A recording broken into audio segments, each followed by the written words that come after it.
ಮಾಗಡಿ ತಾಲೂಕು ಕುದೂರು ಸಮೀಪದ ವಿರುಪಾಪುರ ಬೆಟ್ಟದ ಬಳಿ ಚಿರತೆಯು ಬೀಡು ಬಿಟ್ಟಿದ್ದು ಸ್ಥಳೀಯರಲ್ಲಿ ಆತಂಕ ಉಂಟು ಮಾಡಿದೆ. ಕಳೆದ 3-4 ದಿನಗಳಿಂದ ಈ ಬೆಟ್ಟದ ಮೇಲೆ ಚಿರತೆಯು ಪ್ರತ್ಯಕ್ಷವಾಗುತ್ತಿದ್ದು ಜನರಿಗೆ ಕಾಣುವ ಹಾಗೆ ಚಿರತೆಯು ಬೆಟ್ಟದ ಮೇಲೆ ಮಲಗಿರುತ್ತದೆ.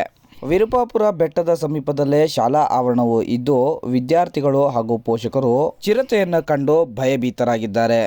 ಮಾಗಡಿ ಅರಣ್ಯ ಇಲಾಖೆಯವರು ಕೂಡಲೇ ಚಿರತೆಯನ್ನು ಹಿಡಿಯಲು ಇಲ್ಲೂ ಕೂಡ ವಿರುಪಾಪುರ ಬೆಟ್ಟದ ಮೇಲೆ ಬೋನ್ ಇಡುವ ವ್ಯವಸ್ಥೆಯನ್ನು ಕಲ್ಪಿಸಬೇಕು ಎಂದು ಗ್ರಾಮಸ್ಥರು ಮನವಿ ಮಾಡುತ್ತಿದ್ದಾರೆ.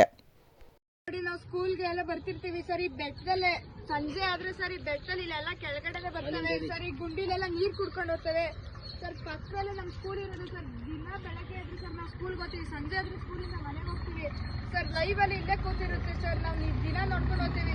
ದಿನ ಈ ಕೆಳಗಡೆಗೆ ಬರ್ತಾ ಇದೆ, ಬೆಟ್ಟದಿಂದ ಕೆಳಗಡೆಗೆ ಇವಾಗ್ಲೂ ಅಲ್ಲಿ ಕೂತಿದೆ.